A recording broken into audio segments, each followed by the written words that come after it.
రోజు ఇంట్లో 16 నామాలు చెప్పాలి. ఈ 16 నామాల్ని ఎవడు చదువుతున్నాడో వాడికి విఘ్నములు రాకుండా వాడు జీవితంలో చేరవలసినటువంటి స్థానమునకు చేరుకుంటాడు.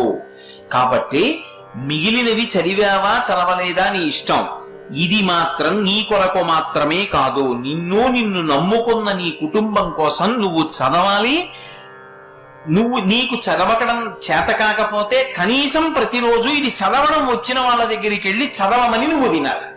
చెప్పి సుముఖశ్చైకదంతశ్చ కపిలో గజకర్ణకః లంబోదరశ్చ వికటో విఘ్నరాజో గణాధిపః ధూమకేతుర్గణాధ్యక్ష ఫాలచంద్రో గజాననః వక్రతుండ శూర్పకర్ణో హీరంబ స్కందపూర్వజః షోడశైతాని నామాని యప్పఠేత్ శృణుయాదపి విద్యారంభే వివాహే చ ప్రవేశే నిర్గమే తథా సంగ్రామే సర్వకార్యేషు విఘ్నస్తస్య న జాయతే.